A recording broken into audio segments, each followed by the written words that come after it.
you're going to like moving out here to California and the better weather? Well, I don't know. It's just about as cold here as it was at home. Yeah, but it's not going to get quite so cold. Yeah, I'm filming. Just getting the thing started here. But last summer it was just hot. Hot. Go ahead and get your drink. I don't want to look at Sakes. Wait a minute, let me get by.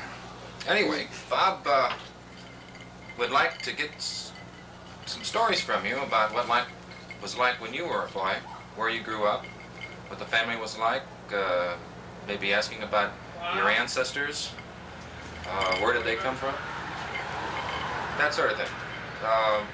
So let's start out. Where were you born? I was born in Hunter, North Dakota. In Hunter. Town about 40 miles from Fargo, northwest. Had your family lived in Hunter for a long time?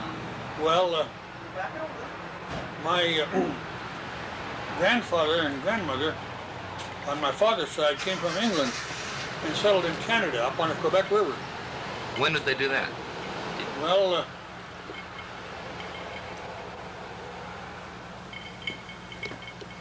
before the turn of the century. Okay. That was your grandfather. That's my grandfather on my father's side. Mm-hmm. I suppose I should say my paternal grandfather. Okay. I never knew either one of them. I mean, even on my mother's side. But they settled up there, and then they migrated to North Dakota before there was a railroad in there even. They were farmers then? No, well, yeah, they homesteaded. Okay. All of the whole family, I mean, excepting my dad. He was too young. He was only 14, and he couldn't homestead. So they were all Richardsons? Yeah. They had the name But Richardson. all of my uncles and even my aunts homesteaded in North Dakota, near Hunter, north of Hunter, north and west. Do you know anything about your maternal grandmothers? Well, not the immediate ancestors. They were Holland Dutch, came from Holland and settled in Pennsylvania to begin with. What was their name? Then moved to, their names were Van Arsdale. Van Arsdale? Yeah. And then eventually they got, some of them was named Paulison, and they got mixed up in there. My mother's name was Paulison. P-O-W-L-I-S-O-N, and it's not a P-A-U-L-I, Paul is a regular. This is a Dutch name. P-O-W-L-I-S-O-N. Okay. And so they were all homesteading for a while. And your father? My father's brothers and sisters and his father and mother homesteaded at north of Hunter. Okay. But my mother's folks came to Michigan from Pennsylvania, and from Michigan, then some of them moved to North Dakota. That was, of course, after the railroad came in, and they settled in various places. Some of them farmed, and some of them did other things. Okay.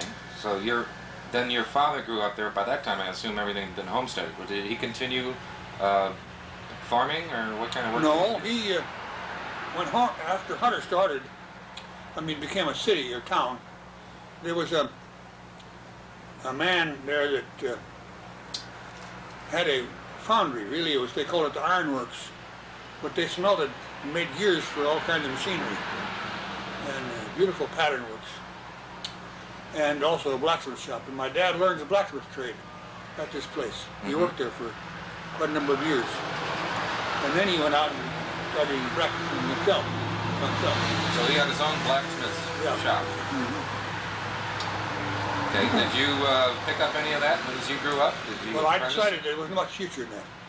Okay. And it's very difficult work. It's tough. Okay. Do you, your mother, what was your mother's maiden name? Was Paulson? Paulson. Okay. Paulson. Leona Paulson. All right. How many brothers and sisters did you have? I have 3 brothers, 2 brothers and a sister. And their names? My oldest brother is Lester, who lives over here at Richmond. And my younger brother, who is about 5 years younger than I am, he lives in Hemet, California, down by Riverside. And he was a fireman in Southgate, fire chief. In Southgate, North Dakota? California. In California, okay. No, when he and his wife were married, they were, of course, he'd gone to the North Dakota State College in Fargo. Mm-hmm. North Dakota State U, I guess they call it. And he married a Mosier girl who was from Erie, and they lived in Fargo at that time. That is, she and her mother and a couple brothers and sisters. But they all moved out to California. And anyway, when my brother got married in January, cold as one of the coldest days in North Dakota that year. And I can't remember what year it was now. But anyway, I was going to Valley City State College in Valley City, North Dakota, which is about 60 miles west of Fargo. And so I drove down and had a Model A Ford. I drove to Fargo the night before, a couple nights before, and stayed all night, and the next morning I got up and the snow was going by like that. Sideways. Oh man, it was really going by. Regular blizzard. And I had a brother, my oldest brother, the one that lives in Richmond now, was living in Page at that time. Page, North Dakota, which was about 20 miles west of Hunter, where my folks were.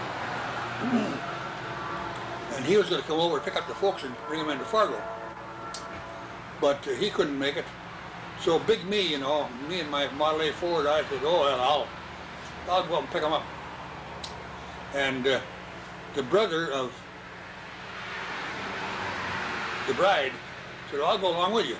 So we started out. Oh, I don't know, about 10 o'clock or 10:30, I guess. And we got within about 12 miles of Hunter, and we got stuck about 4 times in the snowdrifts. We got out and shoveled it out and damn near froze to death. And as we take up one shovelful, like, two would blow in.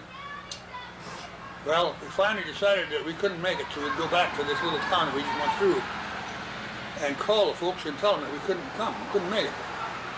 They were, of course, very disappointed. But one of those things, you know. The wedding was going to be in Hunter. No, it was in Fargo. In Fargo, okay. But we were going to go up and pick the folks up and bring them down. Right. To the So wedding. you were stuck. Could you get back to Fargo? Well, yeah. We went back to this little town, and I got out, and when I got out, my feet were so numb that I couldn't tell when I touched the ground. All right. It was so cold. We went into this little store there on the main drag, and they had a little pot-belly stove in there. One, you know, when you get up to it, you roast one side and freeze the other side. And we kept circulating around that to get, we got a warm stomp on our feet and everything. And finally we decided that as long as we couldn't make it, well, we better get back to the wedding. So we turned around and started back.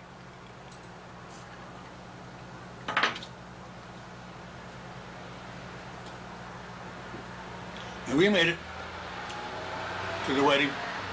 We didn't make it to the wedding. We came in there, the reception was almost over with. Mm-hmm.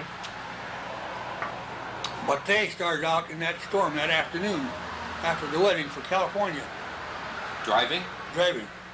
Ah, did they get very far? Oh yes, they got there. They went right along. Of course, from North Dakota you go south, you know, down through South Dakota and on down into Denver. I don't know if they went to Denver or how they went, but anyway, they went south. Mm-hmm. And you were out of the snowstorm pretty soon. Okay. But Now this was your which brother? that's my younger brother. Okay. Now so far you told me about your older brother and your younger brother. Didn't you say you had 3 brothers? 2 brothers. 2 brothers. And one a sister. Okay. What was her name? Her name was Elizabeth. She lives in Fargo, North Dakota. She still lives there. Still lives there now. Mm-hmm. She's married to... She's married to Bernard Milso. So her name's Milso now. Yeah. Okay. Well, that sounds like that was a pretty exciting event. Do you remember anything else when you were growing up?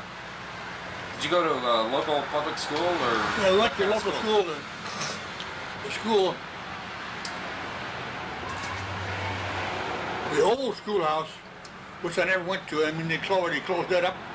That time was right next to where my folks built. See, when my dad learned the blacksmith trade, he started a blacksmith business there. My mother was teaching country school right out of high school. They couldn't in those days. Okay. So And, she was the school teacher? Yeah. Well, anyway, they got married in July in 1900, And Dad at that time built this house right next to this old schoolhouse. Right on the corner. Great big old 4-square house, you know, with 7 gables or 6 or 8 gables. Big tall one, and a big porch all around 2 sides. And of course then they moved in and they lived there till they died. So, but that wasn't the school that you went to. No, the school that I went to was on they built another one over on the other side of the town, which was a great big old building. And then What's the name of it? Hunter High School. Okay. Before I graduated from that high school, they built a new one in front of brick schoolhouse and in front of that one. And our class was the first graduating class from that school.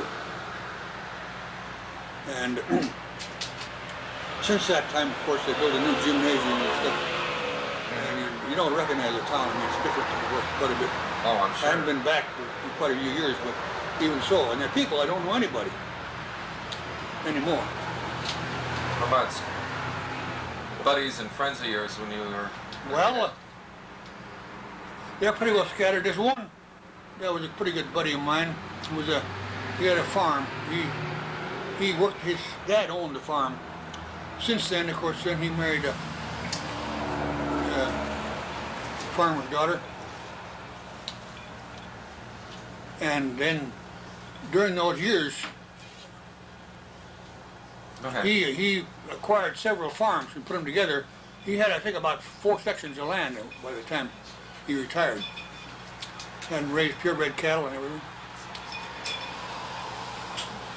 Okay, well, they're my little helpers, my little secret helpers just came out here and handed me this slip. What did you want to ask? Well, I don't know. Where are you? What have you been talking about? Where are you at? I was talking about his high school.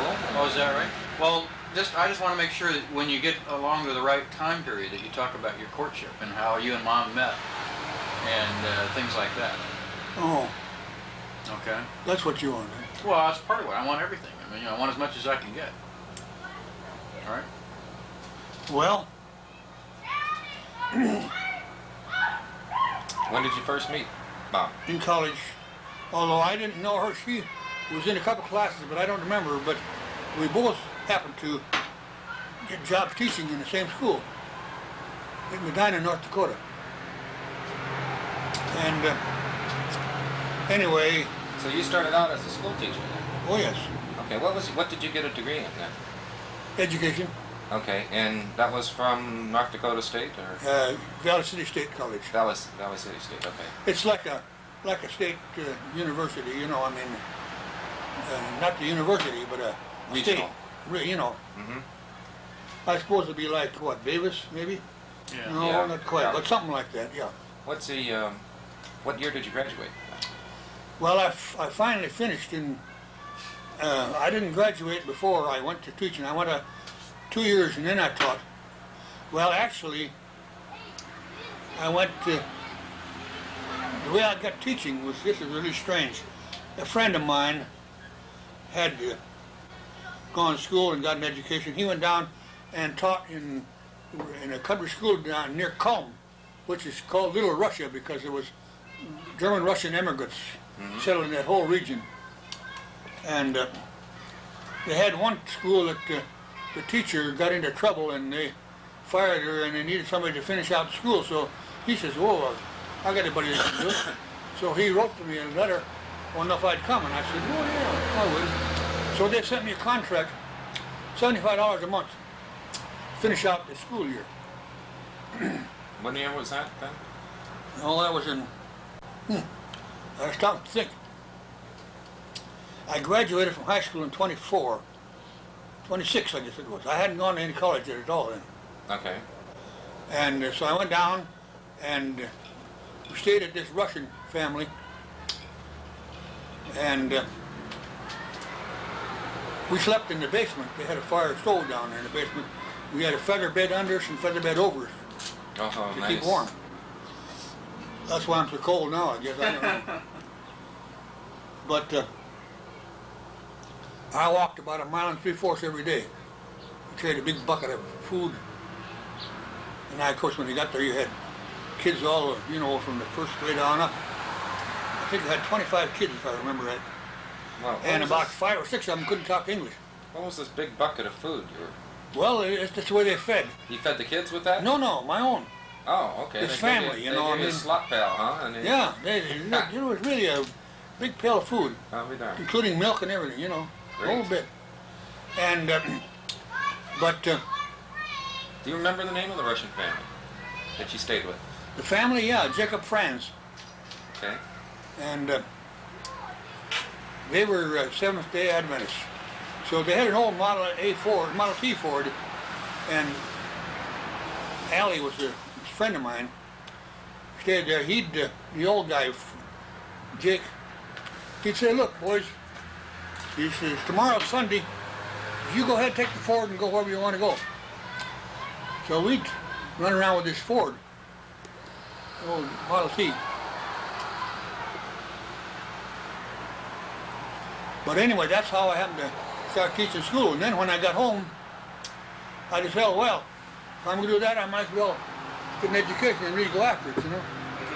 So I went to school then that summer. And then I got a job teaching school up near the Canadian line in a country consolidated school. We were 8 miles from the Canadian line in a country consolidated school, if you know what I mean by that. No, means not that- exactly. Well, it means it was like a full high school. I mean, you know, first through high school. Mm-hmm. But it was divided up into the primary, which was 1, 2, 3, 4, and then the 5th and 6th, and then the 7th and 8th, and then the high school. Okay. And I was a 7th and 8th grade teacher.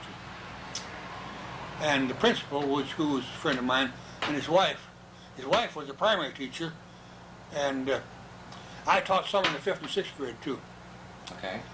And the principal, of course, taught in the high school, all the stuff in high school. Oh, but going back to this first one, I forgot about that. This I should tell you about these German Russian people. They made what they call Russian lignite Mm-hmm. to heat their place with, you know. They They made it? cleaned out the barn, see, and, Oh, and okay. put it in a fenced lot, and got it all wet, and then they run the horses through there and mush it all up good, and then they let it dry in the summertime when the sun would come out eventually, and then they'd cut it up into cakes, you know, square pieces like that, stack it up in like a haystack, and let it finish drying, and then they'd fire up their stove with it. That's what they heated the place with. And they cooked with it too. Oh, that's what you call recycling. Yeah, and it was a regular old-fashioned wood cook stove Mm-hmm. with a big flat top. And of course, the old gal would knead the bread, you know. They'd get the bread ready to raise. Why, they'd crawl out of bed. The bed was nice and warm, so they took the big pan that was the bread dough in it and shove it in and cover it up again in the bed. See, that warm it, you know, keep Sure. it raised. Right. Well, then afterwards they'd bring it out and knead it and put it into loaves. And of course, as they were kneaded, why, they'd keep the fire going too. So they'd reach over and get some of this Russian lignite and stick it in the stove. Makes a good story, you know. Yeah, yeah. Well, that was quite a bit different than the way you remember growing up in your own household? Oh, I assume well. you all had wood-burning stoves and all that. No, we had a furnace. Our house was one of the first. In fact, it was the first house built in Hunter that had a basement with a furnace in the basement. Central heating. And everybody, of course, in North Dakota, where it gets 20 below zero and, you know, nothing flat, everybody told me it was nuts to put the stove in the basement. How are you going to heat a house that way? But that was the new thing. Mm-hmm. See? Well, your father being a blacksmith probably knew. So, but we burned hard coal, believe it or not, in that furnace. Big chunks of hard coal, that big, from Pennsylvania. So it came in by Shipped rail in. car or something like that. Yeah. Did And- everybody use coal then in Hunter? Everybody, more or oh, less? So they regularly They didn't got have gas then. There was no Okay. gas in those days. So, And what the only about- gas that was, well, they did have gas in Fargo, but it was not a natural gas, it was manufactured gas. So you used candles and kerosene lamps? Well, we had kerosene lamps and lights first, and then gas mantle, gasoline mantle lamps. The old Coleman lantern, you know what, you Right. remember those? Camping lamps. Well, We had those. Those But were then gas. eventually they built a power plant and started an electric plant in Hunter. And they wired our house. They tore up the floorboards and run the wires, you know, through. But when did that happen? How old were Oh, you? let's see, I was 6 or 7, 8 years old, I guess. Okay. I can remember when they wired the So house. that would be in the teens then, somewhere around 19. Well, it would be, I'd be, it'd probably be, 14, 1914? it was, no, it was before the First World War. And they ran the plant. It was an old diesel, big diesel, one-cylinder engine. They had a piston about that big, an upright engine with a big wide belt over to a generator over the side. And they'd take a blowtorch and heat up the bulb on the top, and they cylinder head, you know. No spark plugs, see, it was, you know. Right. And then diesel was pumped in, of course, by injection, and it would go boom, boom, boom, boom, boom, and they run the exhaust down through an old steam boiler from a thrashing rig that they buried in the ground with a pipe exhaust going up in the cylinder. But they ran it Monday and Tuesday, and you had to wash it iron on Monday and Tuesday, or you didn't get any electricity to do it. You couldn't do it at night. That was it, 2 days a week. That's right, Monday and Tuesday, both. I'm darned. And everybody did it, see. And they ran in the evening. They would run every night, of course. But then they had batteries. That during the night they'd turn it on to batteries, and you'd have light, you know, to get up by if you wanted to. Okay, but what were the hours of operation then? They turned it on at dusk and then till maybe 9 o'clock or something? Oh, no, it's later than that. It's about right around close to midnight. Okay, they keep it on. About 11 o'clock, I suppose. I'll keep that. But it was shut off. Uh-huh. And they turned it on to batteries, but, you know, I mean, there was no light to speak of because the batteries didn't last. It must have been all DC electricity then, too. Uh-huh. Well, we kind of got away from talking about the, college. Somehow after you started this teaching, you went back Oh, to yeah, college. after I taught that 1 year, I finished out that term, then I went back to school and got what they call an elementary certificate. Okay. And then I taught school up near the Canadian line for a year. That was a kind of a fun duty at that. Did you go back to college then again? Afterwards, yes. Okay. But while I was up there, this group of people up there, a lot of Norwegian descent, and they had their own fun. They made their own fun. This is a country consolidated school, you mind you, out in the country, and across the road from the school was a big hall, community hall. And they had a barn behind the school that held 28 head of horses. I mean, you could put 28 head of horses in there for stalls, you know. And these people were together. They had it organized into groups. This section over here had so many people in it, and this section had so many people. And each one was responsible for an entertainment this week, and then this next bunch was for this week. Every 2 weeks they had something going.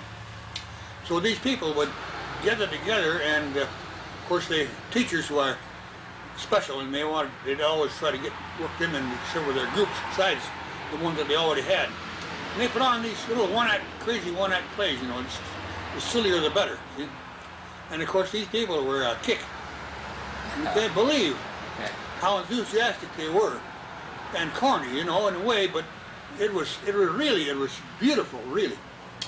So anyway, we put on these little one-act plays, and they'd come for miles and miles around in the snow in a team sleigh. And then after we'd have the play, they'd push all the chairs back to the wall, and then there would be a guy sit down at the piano, and one guy'd have a fiddle, and probably a go-to come from me, you know, accordion, you know what I mean? And then everybody would dance. First they'd dance round dances, and then they'd have square dance. It's a lot of fun. And boy, they would have a ball. And then at midnight, well, they brought out all the food in a great big table.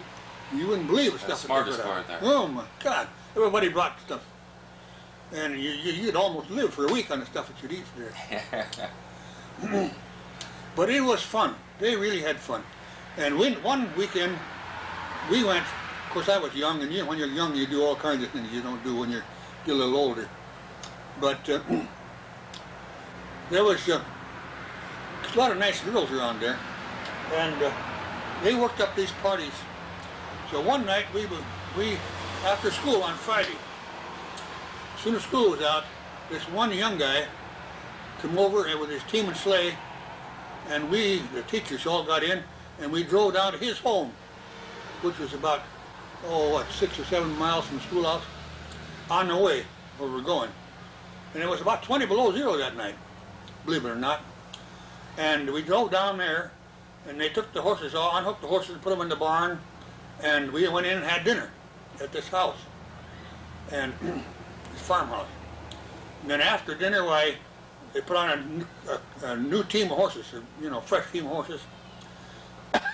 We went on to this little town, go down about 18 miles altogether, and went to a dance. It was danced almost all night, and then went over to friends or relatives of theirs who lived in this town, and had breakfast and horsed around during the night, the rest of the night. And then when it got daylight, we went out and hooked up the team of horses and got back in the team and sleigh and headed back. And we got back to the same farmhouse, and they changed horses again and brought us back to school. It was 3, there were 6 couples in that thing. In one big sled? One big sleigh. It was a regular bobsled, and it was, I suppose about, wide enough for about 3 people to sit crossways. And how far did those horses have to travel? Well, we drove 18 miles down and back. 18 miles, pulling that sled. Anyway, to get back to the sled, it was covered, like a covered wagon almost, only square. It was built with a square top on it. And up in front, they had a little potbelly stove about that big around, sitting in one corner with a chimney up through the top, and a little box of coal there in the corner. And they had that going, and it was just, almost red hot. It was nice and cozy in there. And then they had a battery of an automobile sitting over the other corner with a wire running down the pole to the front end. They had a spotlight on the end of the pole, so you could see where you're going. Fantastic. Something else. They didn't have entertainment like we have now, like TV and all that stuff, so they had to make their own fun, and they did. Brought out a lot more of their creative energy. They really had fun and knew how to make it,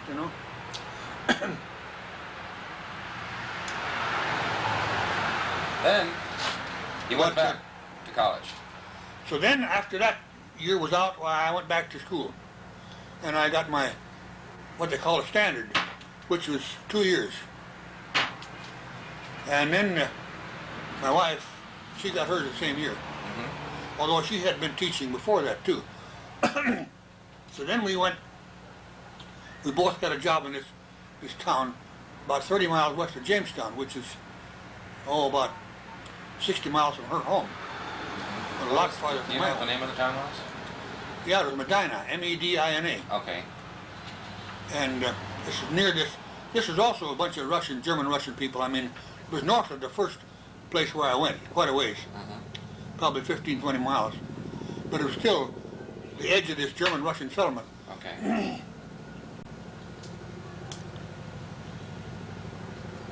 And that's how you met. It was a pretty nice school. We had, a good-sized schoolhouse. And I don't know, I taught the 7th and 8th grade. And what did your wife teach? She taught 5th and 6th. Okay. So you probably... There was a 1st and 2nd grade teacher, a 3rd and 4th, and 5th and 6th, and 7th and 8th, and then in high school they had, 4 teachers in high school. And even so, though, we would help the high school, like put on plays and stuff like that, and help coach the basketball.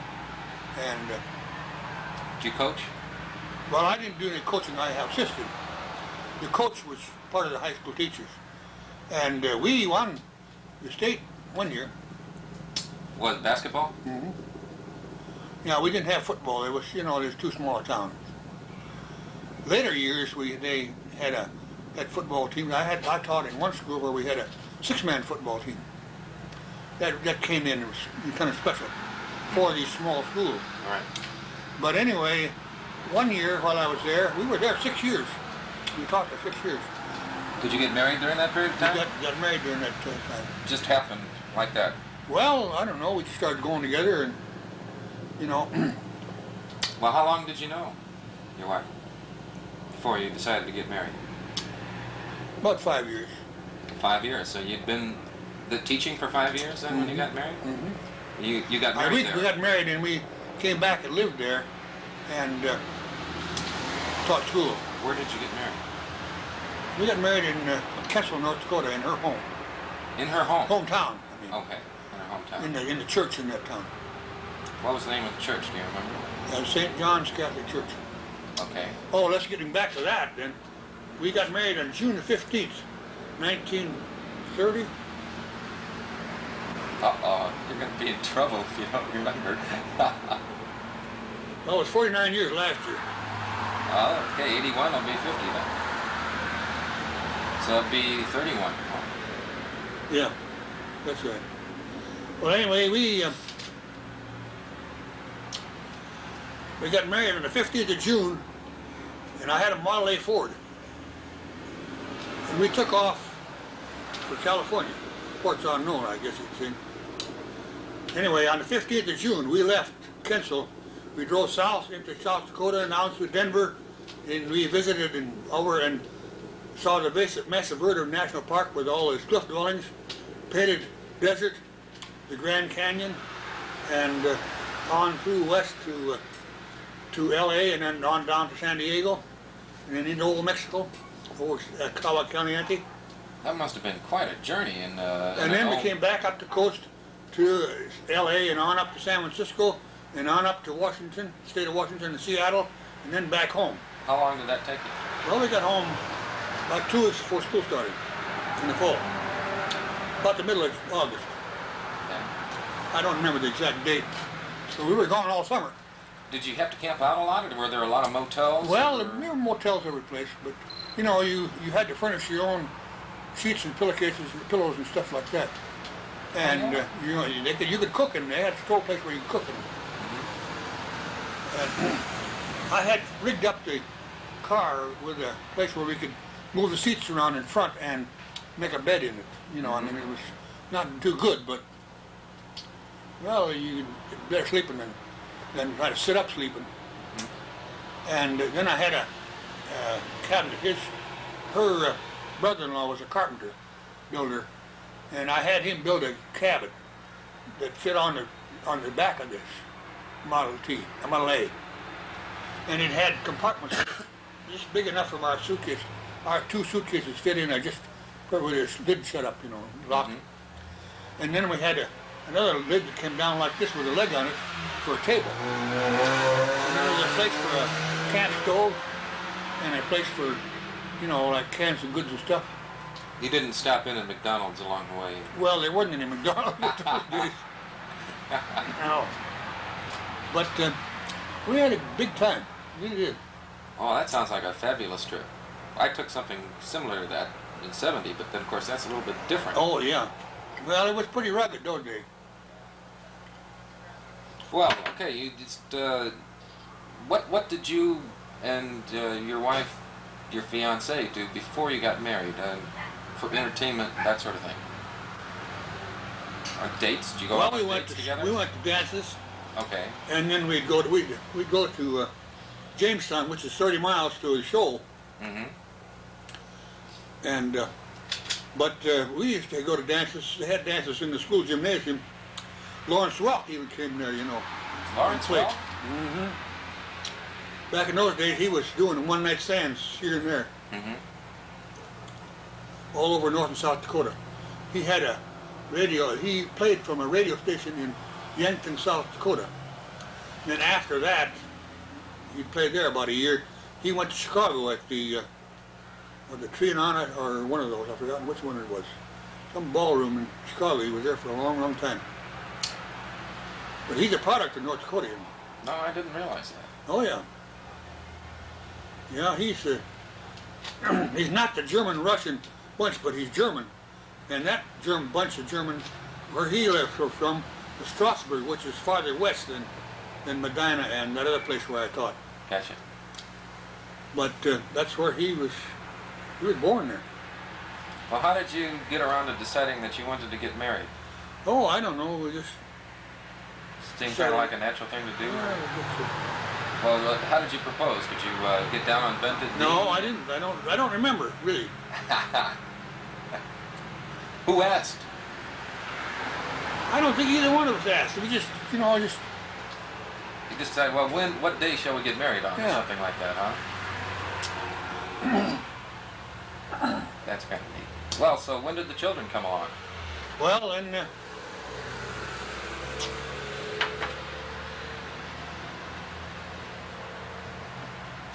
2 years later, Mary Pat, the oldest one, was born.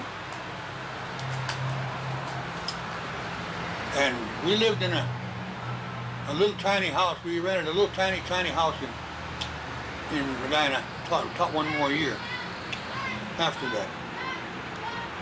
Okay. Then what? Why did you move? Well, it was one of those things when you teach in small schools, if you spit out the back door, everybody in town knows it, Uh-huh. And it was during the Depression where money was real tight. And they thought they were going to save money by getting new teachers, which they probably did. They could bring him in at a lower salary. But then. we, of course, we didn't make much money anyway. But I mean, that's about what it amounted to. So we had to go look for another job. Well, instead of that, I went back to school then. Well, I'd started already. I'd gone to one summer school. And then by that time then, I'd gone to 2 summer schools. And then her mother was a telephone operator for the Northwestern Bell Telephone in the little towns in Kensal.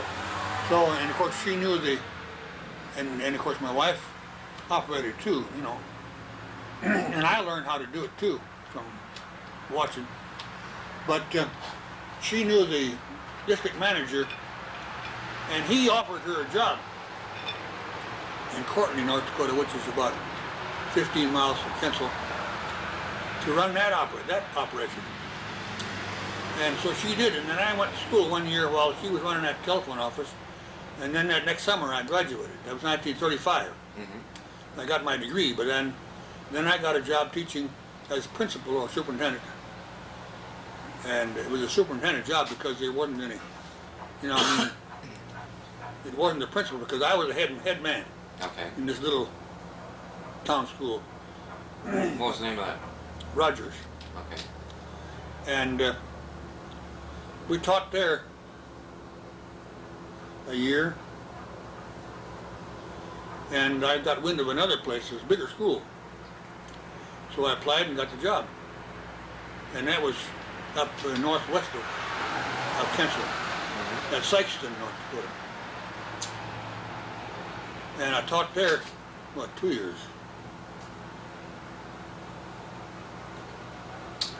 And then about that time the war came along, Second World War. Okay. And the principal that I had in this one school up near the Canadian line, in the Consolidated School, in the meantime he was a veteran of First World War. So anyway, he got a job as employment counselor or head of the employment agency, federal employment, you know the deal. And he was at Fargo, North Dakota, and so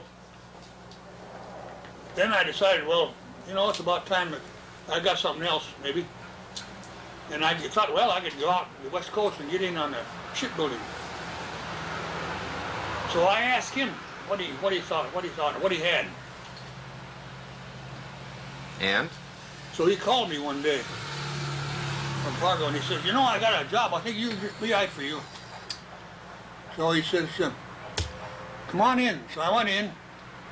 I'd had a cold. I didn't feel good at all. But anyway, I went in, and the guy was there interviewing from Remington Arms, DuPont man. And they were interviewing for people to work in ammunition plants. They were building several in them ammunition plants. So I said, well, that sounds pretty good. So I took the, he talked to me about when, my background, and he said, yeah, I think you'd probably do all right. Because I can't make the final say, but he says, we'll let you know in a few days, Okay.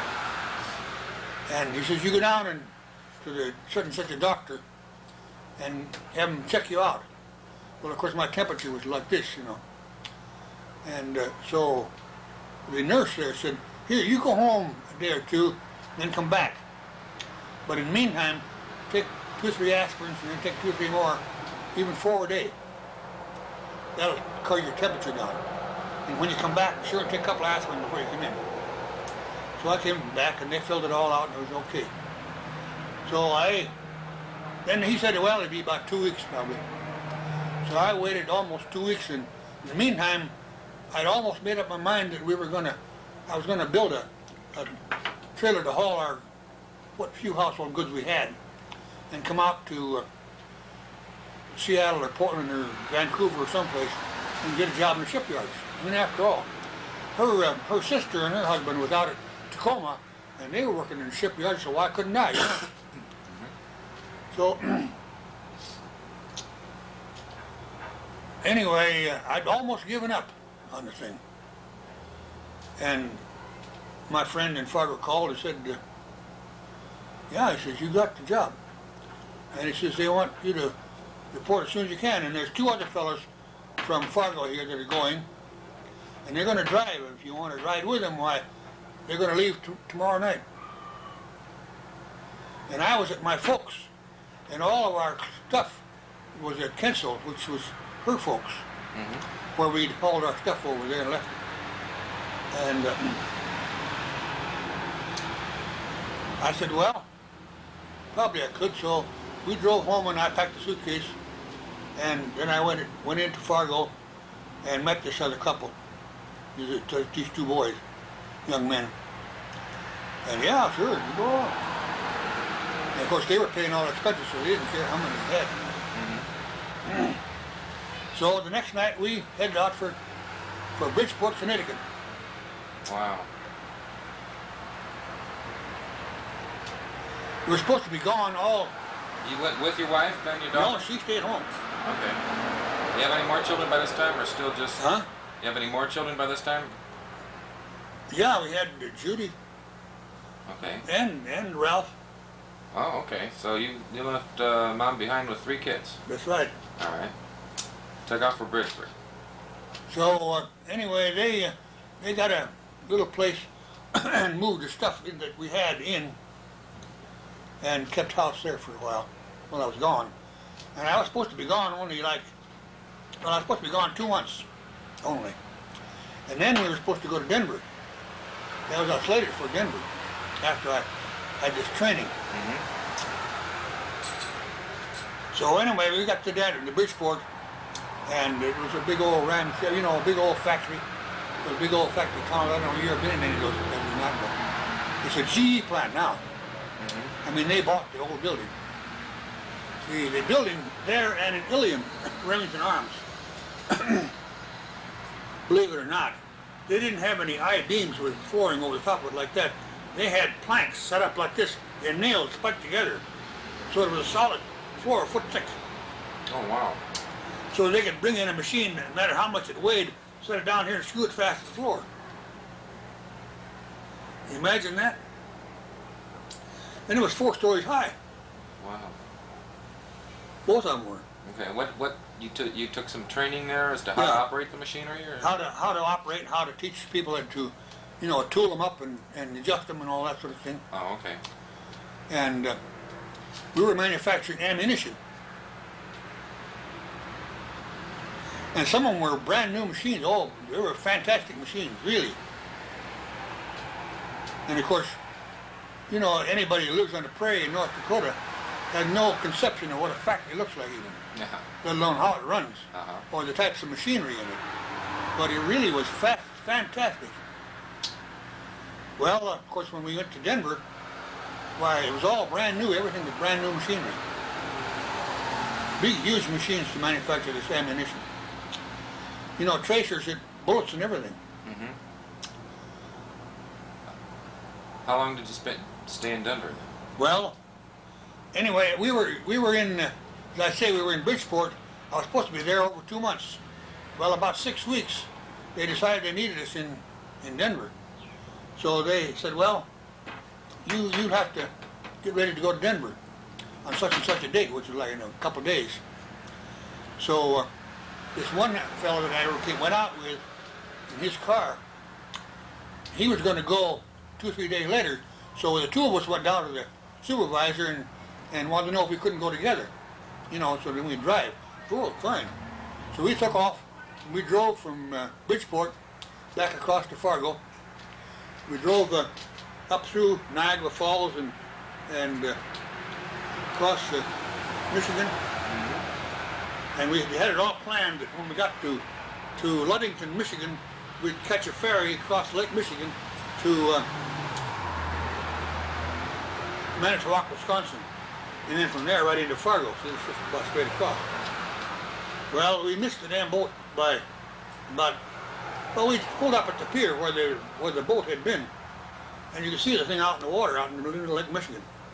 This is in the evening. Mm-hmm. And so we asked, well, yeah, there'd be another one leaving at 11 o'clock that night, but it was going to Milwaukee. We get into Milwaukee at 5 o'clock in the morning. Well, instead of going straight across here, we went down this way, see, and then we had to go up this way to Fargo. Mm-hmm. Well, so we decided we'd do that rather than hole up in this one town. So we went downtown, got something to eat, and horsed around a while, and drove back out,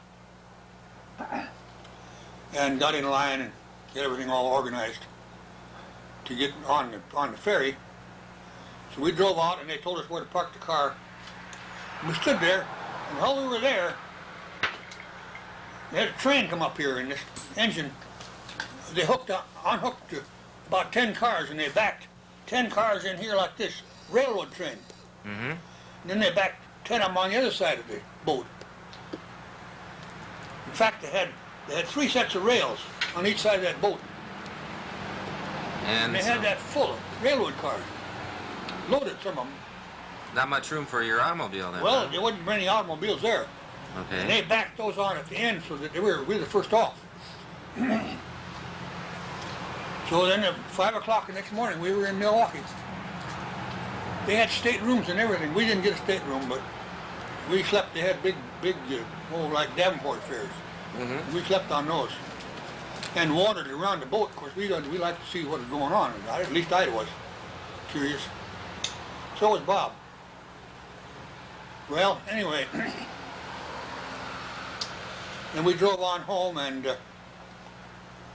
then we drove to Denver in a car. Did you pick up the family then, or would they come later, or what? No, I picked them up. Okay. And well, they met me in Fargo, and of course we went from there right on to Denver. Mm-hmm. And we stayed in a motel a couple of days until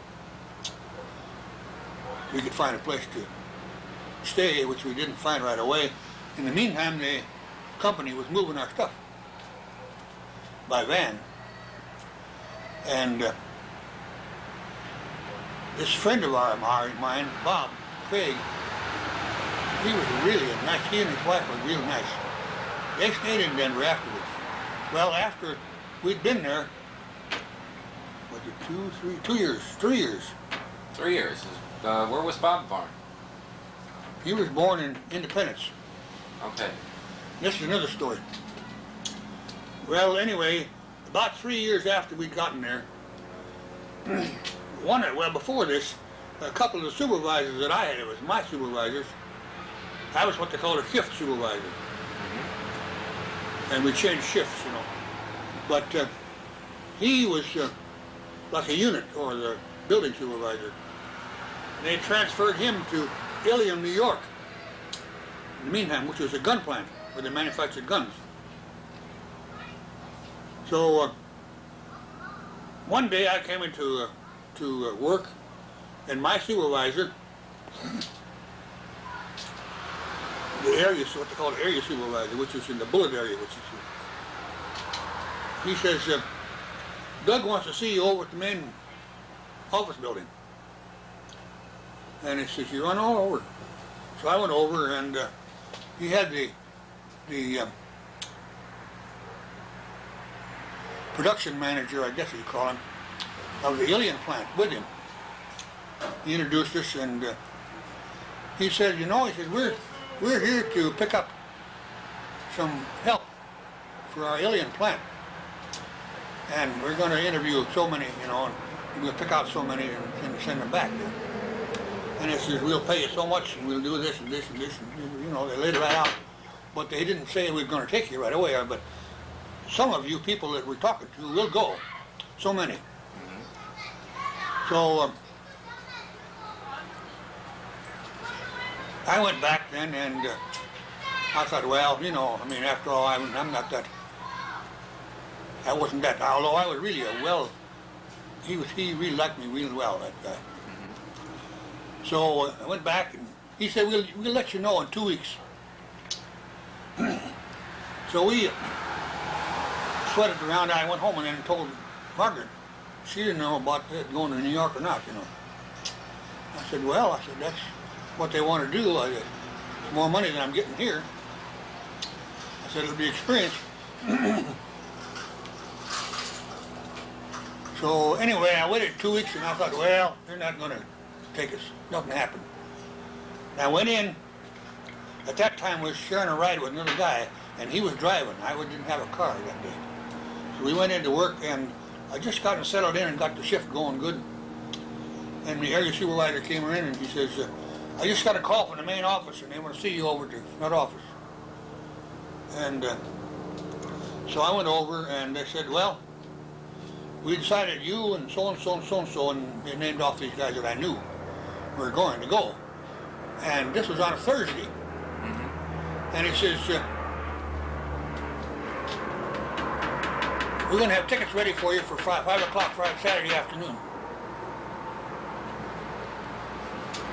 Gave you a whole day and a half notice, huh?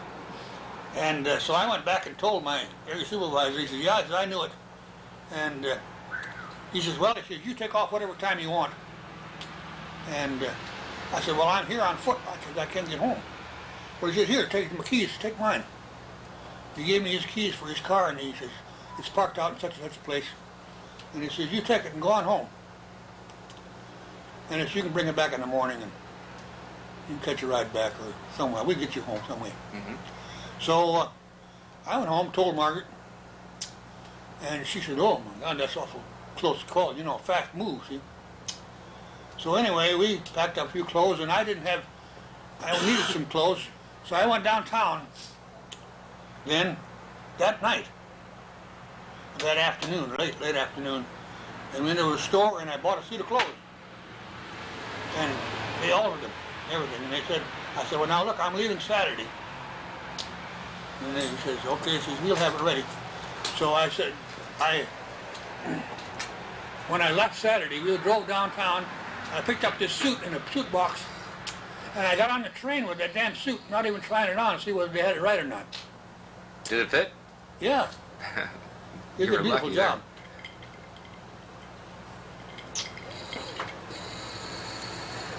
So you ended up going to New York? Alien, New York. Okay. Then what? And the whole family? Yeah. Packed everybody up? Well, I went first on the train. Okay.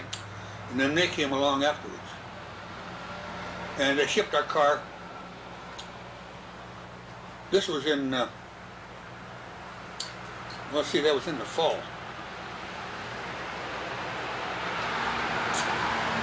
I believe, yeah. What year now? That was 40. It was still during the war, huh? Oh yeah, the war was still on. It was 19. Well, doesn't matter that much. 42, I think. What were you doing then in Alien, New York? Well, first I went in there, and they just said, you just wander around all over and look at the place all over. And that was You know. Was this another small arms plant, or? Well, yeah, actually it was a plant that manufactured 30-06 rifles, Oh, okay. the old Springfield rifle, you know. Mm-hmm. And they also made 22s, shotguns. They made special order shotguns for Clark Gable, $5,000. All the tooling and stuff on it you wouldn't believe. But this, of course, they weren't doing that during the war.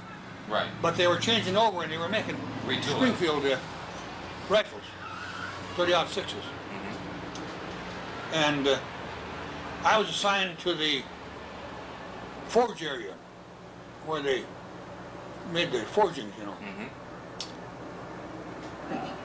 Which is a fantastic place, but dirty and noisy. Oh, God. But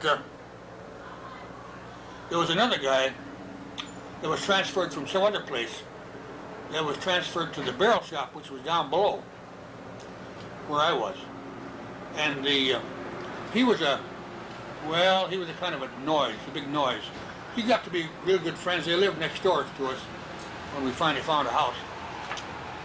And we visited them in New Jersey afterwards, 2 or 3 years later. Do you remember the street address there? You mean where we lived in Ilion? Yeah. Yeah, 420 Margaret Street.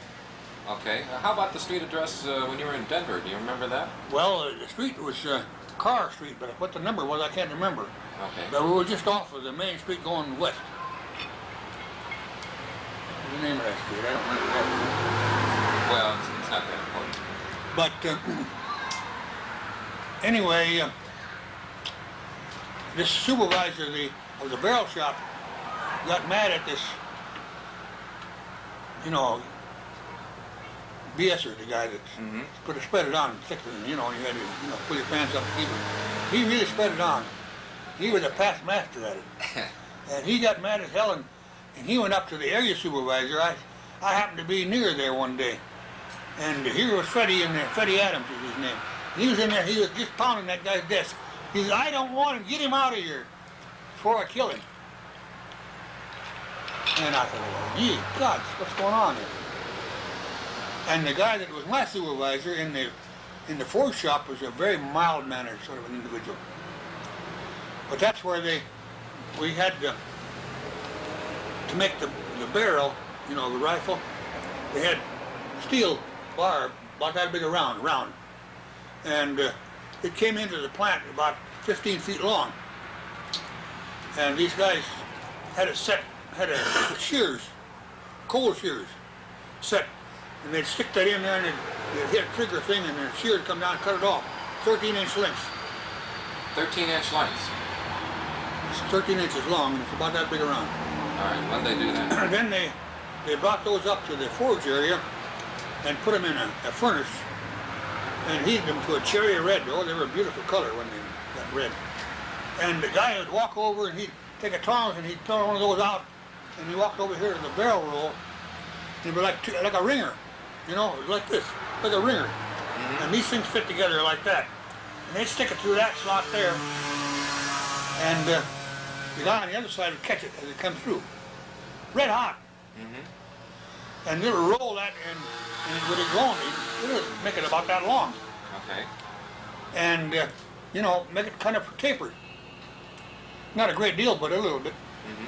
And then he'd catch it and he'd pass it over the top and the guy grab it and push it through the next slot. Of course, as they went through, there was about 14 slots that went through. And each time it kept getting a little smaller and a little longer.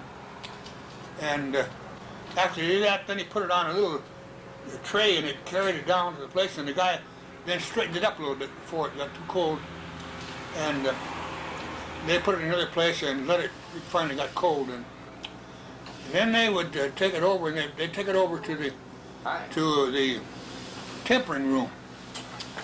And they heat that thing, put them in barrels, or not barrels, but in big tanks, kind of a cage affair, like.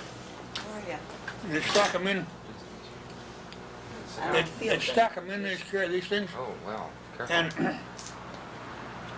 they'd drop them in a place where they got getting hot, and they just burn.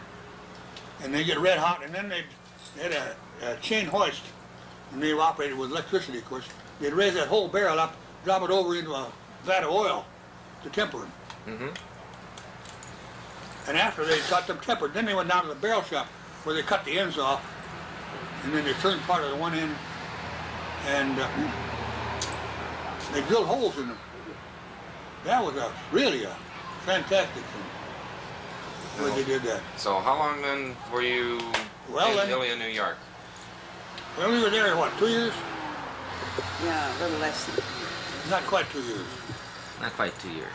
Okay, and then, all right, Then- why did you leave? Well, Transferred. Let me move The you a war little was closer together here. Can you? the war get was together? just about over with, about that time. That's good. And so the orders, I mean, you know, the manufacturing of rifles was about over with. Mm-hmm. Oh, in the meantime, this Freddie Adams got rid of this guy I was telling you about, and he worked so that we traded. He come up to the where I had, and I went down to the job that he had. And these guys down there, they were fantastic, really. And we lived there. The plant was right in the middle of town. Main Street right down through here, and here was the plant. Here, we were bridging across on the 3rd and 4th floor to the other part over here. And the Erie Barge Canal ran right down behind here, right behind the building. You could throw a fish line out the window and fish in the Erie Barge Canal. Sounds like that you have the most vivid memories of that particular job. You must have really liked that plant, huh? Well, it was kind of a fun place. But anyway, at night, these idiots would go out here, and right over here was a pub. Mm-hmm. And so they wanted, of course, me to go, and I always had excuses because I just can't drink that much beer. I wasn't a beer drinker. I still am not a beer They drinker. say he's running out of lights here. Oh, well, let me turn on something here. I see there's some lights up here. Go ahead. Yeah. And so one night I went with him. No, that's all right. One night I decided, well, I better go with him. You know, I mean, after all, you got to kind of be a good guy once in a while. Mm-hmm. And they'd go over. We went over that night, and we stood with our foot on the brass rail, and they ordered him around, and he said, well, now we get down and steady drinking. They were going to drink him under the table. Oh, God, what a bunch. Well, who won? Well, I He stayed with eventually him. came home, yeah. I stayed with him. I took one guy home, but he couldn't drive. That's the way they did every night, but he didn't. But they did it every night. Oh, boy. And they wouldn't get home till 7 or 8 o'clock in the evening. And I couldn't see that. But anyway, that was the type of guys these idiots were. I They drank the were really a Boilermakers, a funny shot of bunch. whiskey and a... No, it was Glass about of beer. Beer. They drank beer. Just a beer joint. Okay. And bean sandwiches. If you don't know what a bean sandwich is, well, it's baked beans put in between 2 slices of bread. Oh, It's a boy. bean sandwich. Did they have pretzels there too? No, just bean sandwiches all they sold. Well, they must have been terrible to be around after eating bean sandwiches and drinking Drinking beer all beer, night. yeah. Oh, boy. Yeah. Yeah, these guys were fantastic. And the company had a recreation wing in this plant where they had pool tables and ping pong tables and a bowling alley. Mm-hmm. And you could go over there and bowl and, you know, all that stuff. And then in the spring they had a clam bake out at the country club. Well, anyway, I wasn't, of course, I'm not a, you know, fish, being from the prairies, you don't acquire that taste at all. Right. These guys would eat clams, and you wouldn't believe stuff that they had to eat. They'd eat them raw and... But we were there one night, and one of these guys that were drinking beer all the time, one of my foremen, he, up there, he had 2 people opening these clams, raw clams. Mm-hmm. And he had a bottle of beer in one hand, and these 2 guys were opening clams for him, and he'd take the shell off like that and dip it up and swallow it. Down she'd go and pour down the beer behind it. And these 2 guys opened them. He ate every one that these 2 guys had opened as fast as they could open them for an hour. How he did it, I don't know. Incredible. But as I say, they really was. They were an incredible bunch of guys. Really were. You better go on to St. Louis. No, we went So to then, Kansas City. then we, when, as I said, the war was winding down, and they sent me to Kansas City. Well, actually, Independence. And This is Same still time. Remington? Yeah. Still Remington. yeah, still Remington. They had a plant in Independence, or It's the same Lake City, kind which is of plant that he had worked in Denver. Same thing. But see, in Ilium, he was working on guns. But I wasn't there much, 2 months, and they started closing the place down.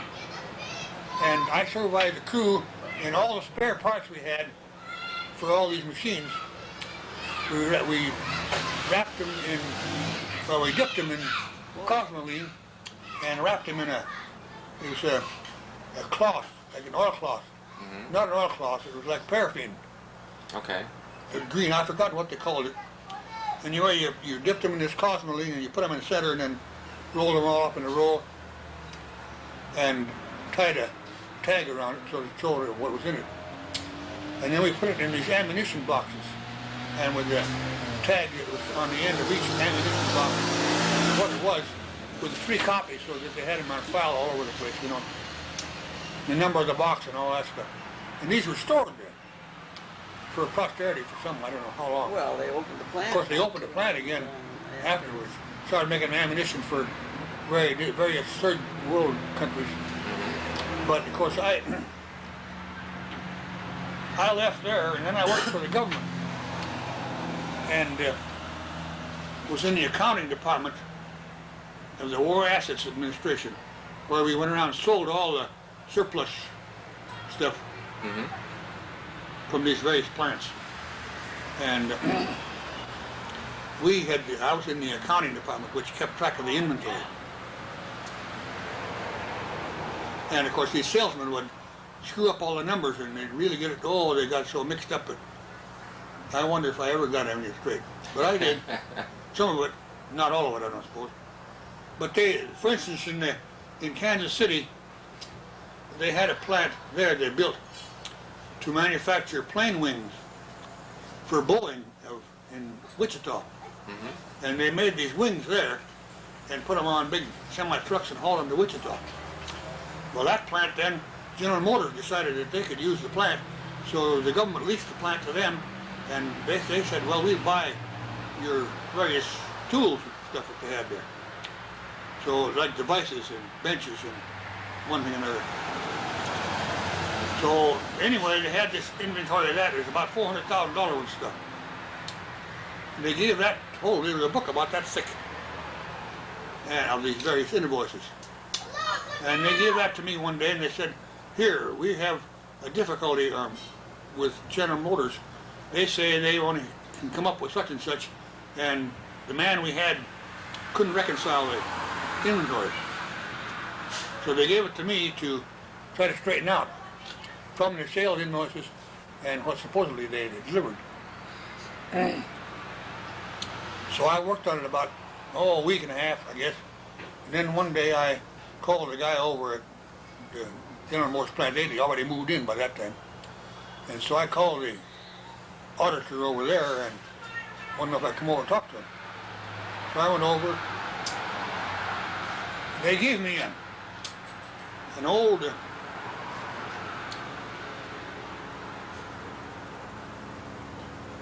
what's that car?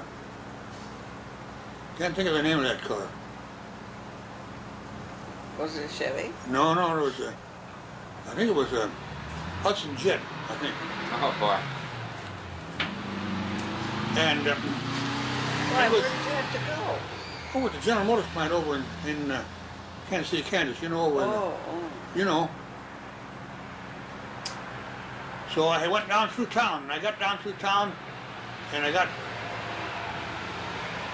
on a kind of a hill right behind it was a parking garage. And a stupid generator fell off of the thing. So I got out and parked the car, pulled it off the edge of the road and parked it. And I walked in there and asked the guy if he had a pair of pliers that I could borrow. Because the generator had fallen off and I wanted to know if I could use the pliers, the wrench or something to put that bolt back in to hold it back up again. So he gave me a thing, walked out there with me, and we put it back on, and I went on over. And on the way back, well, anyway, I went over and talked to him, and we reconciled some of it, and then I worked on it for about a week later, and I came out to within 4 cents, and they decided that was enough. That was close enough, was it? That was close enough. $400,000 was stuff. They called him a bulldog, you know, he would just run stuff down. He wore himself out. He just got exhausted because so many people would not cooperate. Well, that's it. And, you know, stuff in the back, forget it. And he wouldn't do that. He'd run it down until he found it. So then did you continue to work for the government in Independence? Well, I worked for 3 years. them about 2 years, I guess. She's got some tea for me. I don't feel good at all. Would you like some tea now? Yeah. Okay, I'll get the tea. Maybe, Margaret, you could fill in a little bit of your early married years and how you got to know your husband, how you met him. We both went to college. You know, Went to college together, yeah. and you taught together. We were riding on a bus one time. He was going to a football game. He was a cheerleader, and I was just going to Jamestown to visit my relatives. And he was sitting up in front, and some other girl was sitting on his lap or something. And somebody had told me I was going to marry that man. I wouldn't have believed them. I didn't tell you that part. Ah, see, that's why I'm bringing it up now. And, You didn't think much of him at that time?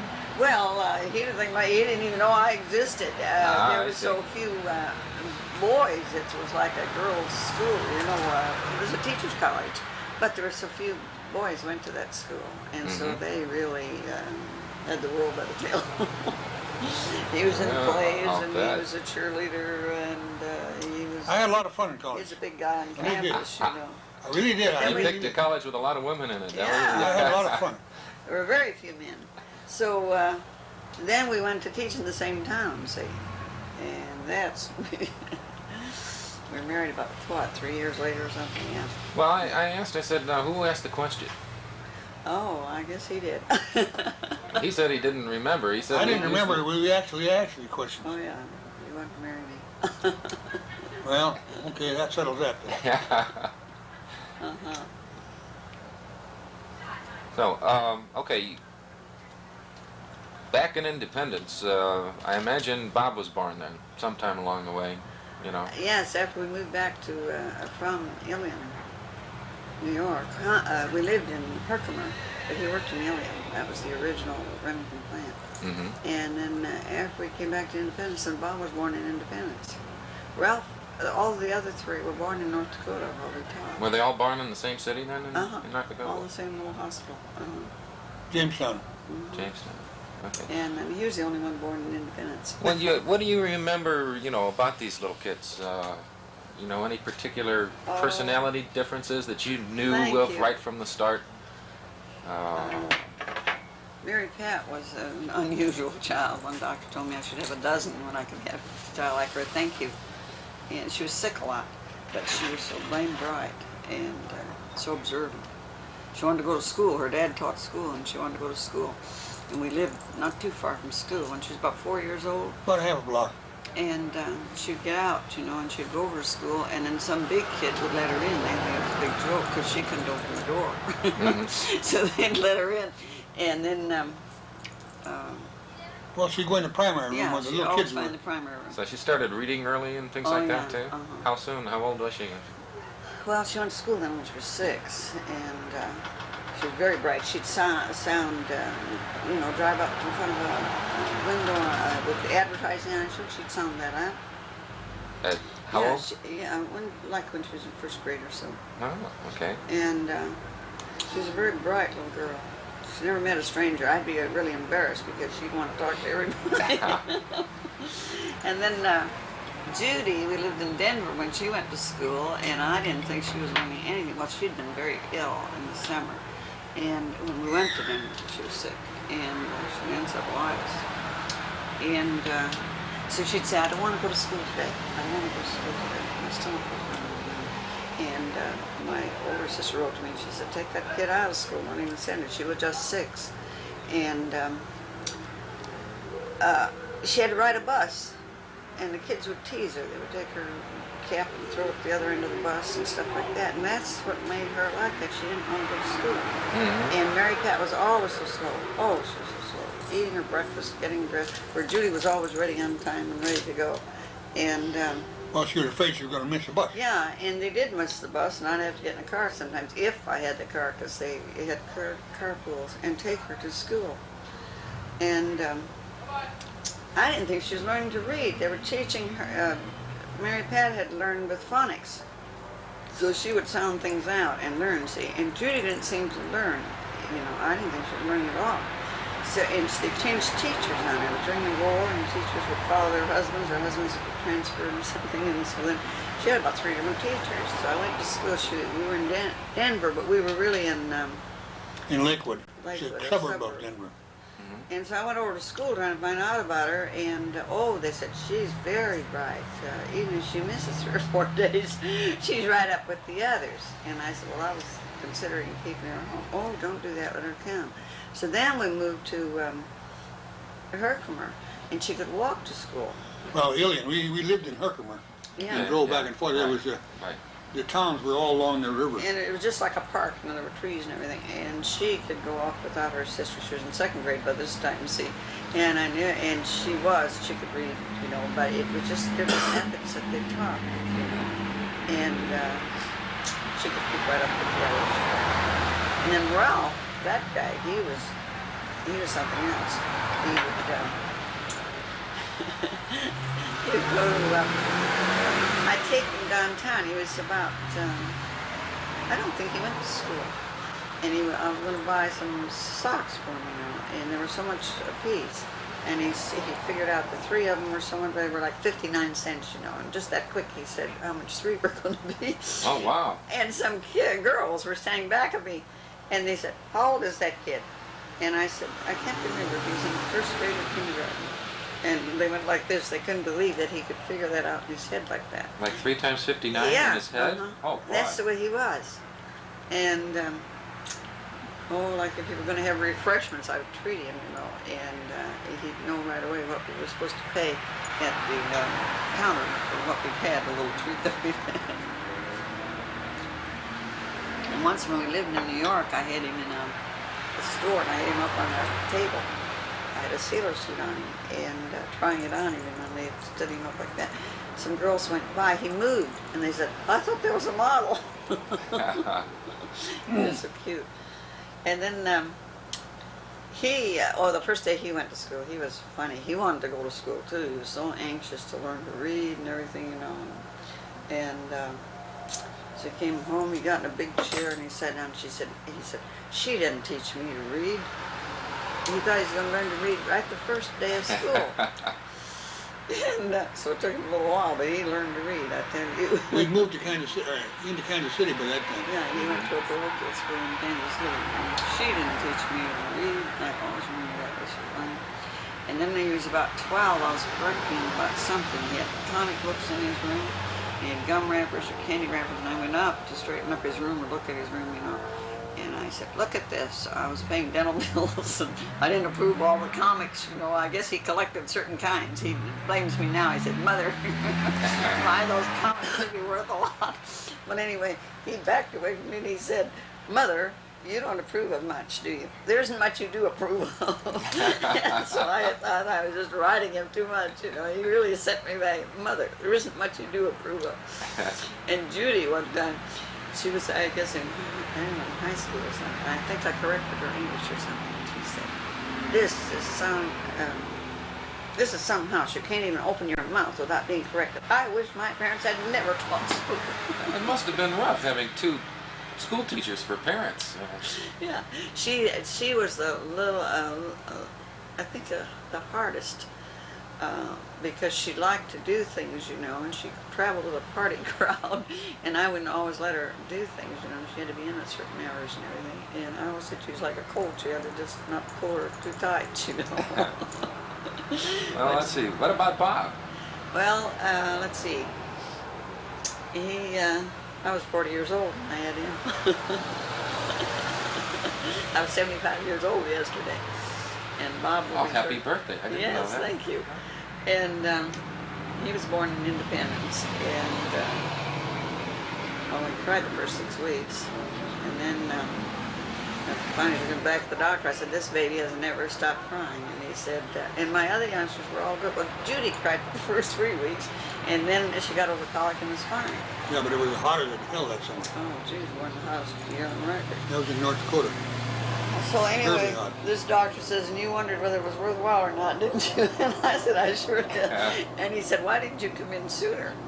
And so he gave him medication. He gave him paregoric. My mother used to be a practical nurse, and she would give babies drops of paregoric, you know. But I thought it went out with bustles. But this pediatrician prescribed it for Bob. This was for crying all the time?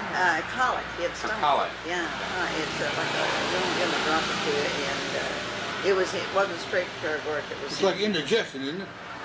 yeah, they get cramps and they kick. Bubbling there. They cry when they're hungry and they cry after you've fed them, you know. It doesn't make any difference. They just cry and cry. And all babies don't have it, but he had but about 6 weeks he got over it and he was real good. And he was accident prone. He'd get hurt. He had to walk a dog. He barred him to walk. When those kids barred him to do something, I would see that they followed through. Judy went and got herself hired at Woolworths to work at Christmas time, you know. She worked a day or two, and then she decided it made her back ache, and she just didn't want to work. I said, "You took that job, now you just fill out." And of course, she wasn't 16 yet, and they weren't supposed to hire anybody She fibbed until they were 16, but she fibbed about her age. And they gave her the job of replenishing the cash registers That was after. from the main office. Yeah. And she went. Pretty she- responsible You know, from job. one cash register to the other, giving them change. She worked there 2 or 3 seasons until some of her pals, and they decided they wanted to work too. She went to a nice girls' school. And so the one girl, I didn't know, she let it slip that she wasn't 16. And the fellow said, well, the man happened to be named Richardson. And he said, well, I can't hire you if you're not 16. And this kid says to him, well, Judy Richardson isn't 16. And she worked for him a year or two. And he said, Judy, do you mean to say you weren't 16? And he said, no, she wasn't. I don't remember if he fired her or what did he do. I can't remember. But anyway, if those girls hadn't gone, he'd never known that, you know. But Judy Richardson isn't 16. But Bob, he was bargained to walk his dog for 10 cents a day, you know. So this Paid one, him 10 cents a day to 10 walk his cents a day. dog? He was His gonna own walk- dog? He was, yeah, some little dachshund, I don't know, beagle, I don't know what it was, and they lived back of us. And so he was supposed to walk it after school. He was a first grader, and he was playing in the backyard with youngsters. He didn't want to go, and I called him and I said, Bobby, now you promised to walk that dog for Mrs. Check. You just trot on down here and do it. And so he was pretty mad at me, and he went out through the house. He come in the back door and out the front, you know. And the next thing I knew, so he was rapping the door, and they had this youngster, and I didn't know who it was. I was in the kitchen, and I went to the door, and it was Bobby being hit by a car. Hit by a car. Instead of going to the corner and going down, he went out right between the car right in front of the house, Right in front of our house. crossing the street. I usually went out on that porch. You know, I always thought there was something unusual about Bob. Yeah. I usually went out on the porch to see that he crossed the street, and Banged up one knee. yeah, the ambulance. How was it? The ambulance came, and somebody came, and they said there wasn't anything wrong with him. But my doctor said bring him over to St. Joseph's anyway, and so they x-rayed it, and there was like a hairline. Where was it? Was it upper leg? I was afraid of his head, but it was his leg. And so they put a body cast on him, and he went, or not a body cast. Where was it? Up here or here? I Not can't right, even remember. right here, I think. Yeah, and he wore that for about 6 weeks or so. And he'd get hurt on his bicycle. He broke his arm. What else did he do? He was always getting hurt. And but this day he was mad at me because I was making him go to walk the dog, and he just went out through the street like that. And I usually watched him. And the day I worked, and he didn't like having me work, and so the day I had day off, I'd work on Sunday, and then I'd get a Thursday off. I worked in the Union Station in their shops, gift shops. For Christmas was what I always We started. tried Harvey, you know, the Harvey, Yeah. Harvey girls. So the day I was home, he wouldn't want to go to school. And I'd send him, and pretty soon I'd see him. There was a little old store, a kitty corner, and we had a big dog. and the dog would watch him. He'd go and sit on a cement entryway that they had down in the first house on the corner. Well, we had a German police dog. Okay. And the dog would get up there and sit and watch Bob, and he could see him way down the street. So the day that I had off, I'd set him off, and then pretty soon he'd be at the door. I don't want to go to school today. And I'd say, Bob, you have to go to school. You can't miss school. I'd have to put on my coat and walk to school because by the time he'd come back fooling around like this, the policeman wasn't on a busy street that he had to cross. You see, they would see that these kids got across Paseo. And by that time, the policeman would be gone, so I'd have to find my coat and walk. But it was a long ways, about 10 blocks. It was a long ways for those kids to walk. But he used to come home at noon even. He liked to come home. The sister he had was so cross. And the day I took him in, this day it was school had started, so I rapped on the door. And I said, this boy didn't want to go to school. And she jerked him around behind her and she said, you just spoiled him. And she said, all the rest of the children want to come to school. And so Bobby said to me that night, Mother, you shouldn't have said anything to Sister. She just picked on me all day. I'll bet she did too. Another time he said, What was the name? What was the house that you looked at? What was the street address there in Independence? in Independence. This was in Kansas City. Okay, in Kansas City. Well, what was that? Oh, that was 4015 Woodland. Okay, 4015 Woodland. Yeah. Yeah, we were about 3 houses down from 40th Street. And what school did he go to? St. James. St. James. Local school. Okay. There was what was the name of the school? Public school was right a couple blocks from us. I can't think of the name of that It school. was named after some educator. Who was it? Anyway, that's where Bob went. And so then when we moved out in the country, he was in about 5th grade. And he checked himself out. And I was still teaching in town. I was still teaching at St. Francis School across from Rockhurst College. She means when we moved from Kansas City to Independence. To Independence. Okay. He was about 5th grade. And That was out in the country then, huh? yeah. Well, it was. It's a big suburb, out quite a ways. Okay. Well, 10 miles from downtown, but not from where we live. About 8 miles probably from where we live. He was so anxious to check himself out, and he had a nice sister. He had a nice sister this time. And I was going to let him go because I could have taken him in. Because I taught in town, see, and Ralph was going to school in town. And, he didn't like his new school at all. He cried and fussed, he didn't want to stay there. And he said he wanted to go back to his other school, he wanted to go back to St. James. And I said, you can't do that. You checked yourself out. I said, I wasn't going to take you out. Is she out of power? No, we're doing all right. Gail was just telling me that the judge will be here in another 10 minutes. Oh, wow. So, well, you don't need to get up, but We can quit. Anyway, he said, well, you let the girls change schools. When we first moved, was it to Independence? Yeah, when we first went there from New York, we lived out in Independence. And, hello. Sit there. Don't. Yeah, how are you? It's I'm nice glad to see you again. Yeah. I'm much better than I was the last time I was here. Thank goodness for that. Hello there. How are you? Oh, pretty good. Here's a coat. It's beautiful out. Yes, Is it gorgeous? Lovely. Yeah, I should Well, say. that's not too furtly shining in your eyes. No, I have all of that. well, if you're used to a life on stage, and I'm gonna run upstairs. I understand my daughter's waiting for me. I'll be wants right you to help her. back. It's nice to see you.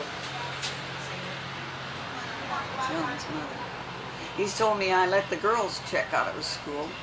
And I had. When we first went to Independence, we lived out in the country, and then what do you mean by checking out the school? I mean, going there by themselves, or? No, they I had told them we were going to move. They had been in parochial school in New York, and they were going to a public school in, hello, how are you? Fine, how are you? It's nice to see you. Same here. Yeah. How are you? Fine. And this is Hi. Hello. Jim Rowe. That's right. This is fellow I haven't met. my It's son your Norman. son. I'm Norman. happy to know you. How are you? Very good, thank you.